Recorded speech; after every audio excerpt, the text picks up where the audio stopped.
All right, my name is Devin Otwell. This is my Lab 9 project for ENME351 with Dr. Mitchell. So here we have my desktop conveyor. It's powered by a 12-volt DC motor. That's moving the belt here. That's just a rubber band connected to the pulley wheel that's attached to the conveyor. It's going to drive the drive shaft. It'll work like this. I'll put the package here. It'll move along the length of the conveyor. The ultrasonic will send a high-frequency sound at the package. It'll bounce off the package, go back to the sensor.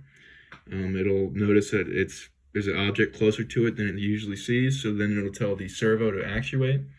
The servo will actuate and send a rail to guide a package as it's sitting in here. If we take a look at the actual circuitry, we have two buttons here. This button is going to reset the statistics on the processing code. This button's going to actually turn the motor on and off. So this works. It's connected to a pin on the Arduino, but it's also connected to ground. The pin on the Arduino is pulled up using a pull-up resistor, so it's sitting at 5 volts. Push this button, it'll send it to 0. That'll tell my motor to run. And so that'll set also this pin, which is connected to the gate of the NMOS transistor, to high.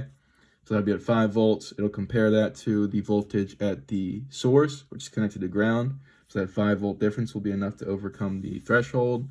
And then current will then run from the negative terminal of the motor through the drain and into ground. So with that being said, we can get a little demonstration here. All right, everything is connected. We'll start up our processing code. I'll explain that in a second. Hold down this. Everything's running.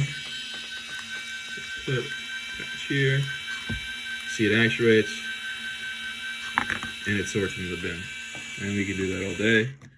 If we take a look at the processing code, we'll see that the flow rate suddenly increased. It's packages per hour, so it's just taking the number of times the package is sorted, dividing that by the amount of time, or the percentage of an hour that has passed during this run. So you see it spiked pretty quickly for a second. Now it's going back to 0. It'll hover around there. We'll never really touch 0. It'll take a long time for that to happen.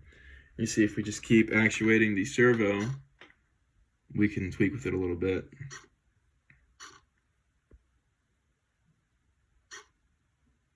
Yeah, and then if we want to reset the statistics, I'm going to hold down the button here off screen. Yeah, everything's resets. And that is my Lab 9 project. Thank you very much.